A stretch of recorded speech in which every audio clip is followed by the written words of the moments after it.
This video is powered by the pros at Pascal Air Plumbing and Electric. Arkansas owned, Arkansas operated. GoPascal.com. Grant Hall's with us here on Halftime. Good to talk with him every Wednesday morning, and basketball is in full swing right now. Grant, how are you today?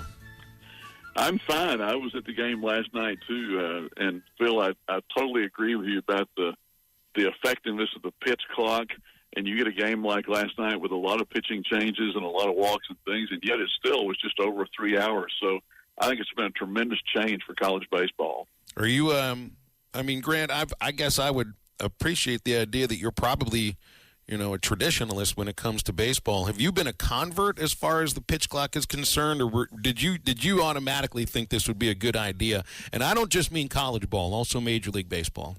No, I always thought it would be a good idea. We'd reached a point where, batters were stepping out every pitch. Like those Yankees-Red Sox games always took 4 hours, it felt like, and the game needs to move along to keep pace with, basically, with society today, I think. Mm-hmm. Well, I'm right there with you. Let's get into basketball here, since that's top of mind with Arkansas and Illinois playing tomorrow. Do you have? We've watched enough of of Arkansas basketball right now to have a sense that yes, they're incredibly dangerous. Maybe no team would quote unquote want to play them in the tournament because of the talent and the athleticism and the length and all of that. But is there anything that you've seen that gives you confidence that they're actually about to go on a run, or are we just going to watch what we've been watching, which has been inconsistent basketball? Well, the Auburn game was kind of encouraging, and then he went right back to losing the next one. And Nick Smith was 1 out of 10 in the second half. Excuse me. And so you sort of wonder where they are now. I really think that this game, which I think is about the 6th or 7th game of the NCAA tournament, it'll get a lot of eyeballs. It should be one of the better games of the day. Just looking at the two teams, similar records and so forth. If Arkansas can get through it, then you've got this, you're probably playing Kansas, and it's a Kansas team that you wonder about because Bill Self, I guess, is going to be there, but will he, is he going to be told by his doctors to stay calm and all that stuff? That's kind of an unknown for them, how that's going to be. So, but you got to get through this first one somehow. And I have no feel for how that's going to go. I know that they've got a very good coach, Underwood. His teams are always very physical. They're a big team. Those teams, it's like somebody was saying Kansas is actually not that. They're not that tall, and that might be almost a better physical matchup in a way for Arkansas. What do you think, guys, about that? Kansas is scary. They got studs everywhere. I don't know that we got to get through Illinois. I like our coach, Coach Muss. I like what he does. Do you think that he could come out with some type of trapping defense, or what do you think he might come out to try to mix it up a little bit with? I think he's going to come out with a wrinkle. They've continued to change that starting lineup more this year probably than in his college coaching career.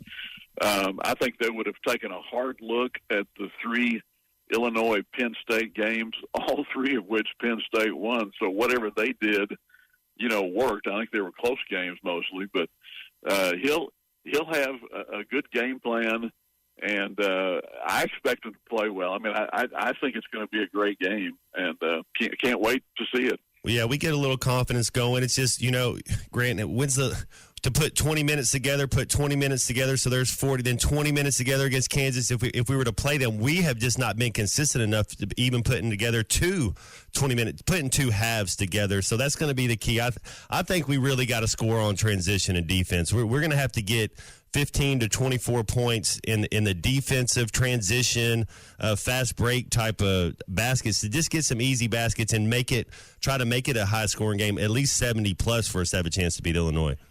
Yeah, and the team, if you can get Anthony Black and Nick going together at the same time. Now, he was in a walking boot the other day. Yeah. He's played. He was ill for I think the last 3 regular season games, and that hurt Arkansas. And then he got this thing, but he's a tough kid. And the two of them together, if they're really playing well, and then you get Mekhi Mitchell came on to play that great game against Auburn, I guess it was. And Jordan Walsh, too. Yeah, Walsh has played better. So yeah. I'm reasonably optimistic that they can put this thing together against Illinois and then just go from there, you know. Well, you were at baseball last night, Grant, so it's a much different looking lineup. I mean, you had 4 guys in the middle of the lineup that have barely played. I think they had combined for something like 7 starts in the first 3.5 weeks of the season. But it was more of the same. I mean, 13-7 over UNLV, and I don't know how good UNLV is, but they hadn't played a game in about a week. But it's 8 games now. They've scored 10 runs or more, and apparently it doesn't matter who's in the lineup for them. Yeah, it's a really good offensive lineup that they're hitting like 40 or 50 points higher than maybe this time a year ago, and then still way down statistically in the country. I mean, 311, but they've got Powert, Borafin, and Wagner both hitting the cover off the ball, and that's quite a they bat typically after each other in the lineup, so that's a great combination. The pitching, I think, Phil, is still the question. I mean, do they have enough pitching? And we're going to find out pretty quickly. By the way, I watched Auburn won 12-11 in 12 innings last night, and I think they used I believe they used one of the rotational lefties in that game. In fact, Arkansas was warming up Hagen Smith, for a little bit, maybe to come in for an out if they needed him. So maybe that took a little bit out of Auburn, you hope, coming into Fayetteville this weekend. Yeah, I watched the end of that Auburn. It was fun because usually by this time of the year you've got 2 or 3 basketball games up in front of you. I had the 11th inning of Auburn and Georgia Tech, and I had Pitt, Mississippi State on an iPad.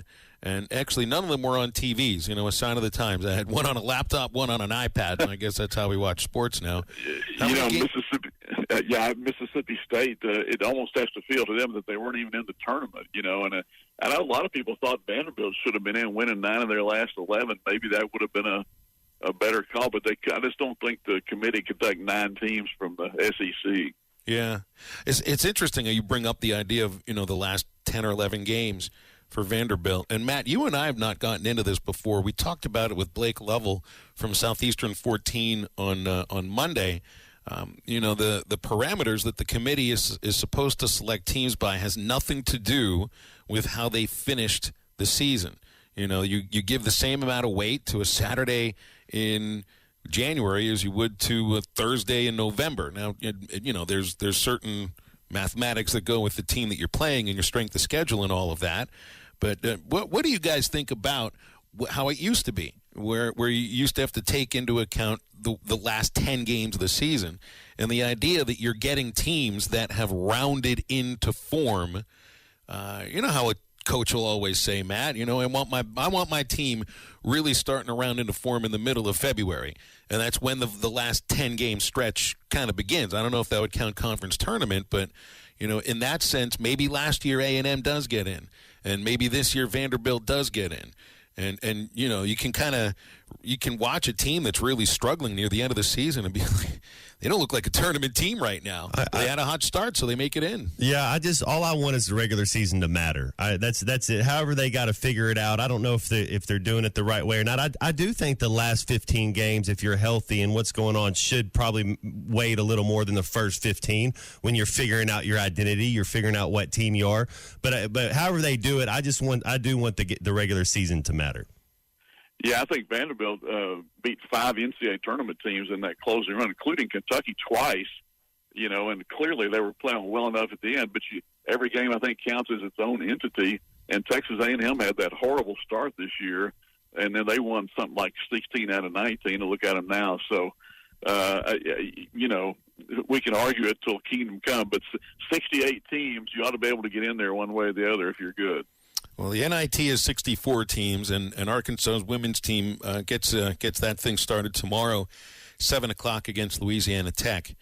I kind of view the NIT much the same way that I view some of the mid-level bowl games, where so much of it has to do with the buy-in for your teams, right? Who wants to be there? Like, I'll guarantee you, a mid-major program like Louisiana Tech wants to play in the women's NIT. Yeah, because they just don't get as many bids from their conference tournament. So I mean, they're not going to view the NIT the same way you do the NCAA.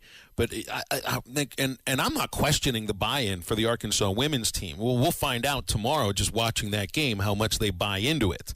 But I wonder, like Grant, that's partially what this, I think, what this run. Hopefully a run for the women's program in the NIT might have to do with. Yeah, I like this one because it's got some history. You know, I talked to Kim Bulkey this year about seeing her playing college for Louisiana Tech, and you know, Gary Blair was an assistant on that national championship team that Barmore and Sanja Hogg were kind of co-coaches, you know, for a while, Mm-hmm. but they're 3-0 against Arkansas. But the last time they played was 1983.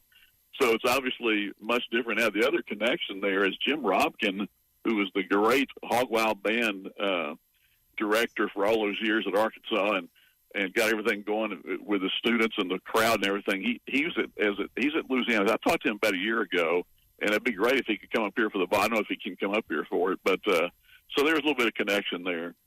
Well, and they're one of those programs you got to remind yourself I got to remind myself when I'm broadcasting tomorrow. They are not the Lady Bulldogs. They are the Texters. They are the Lady Texters.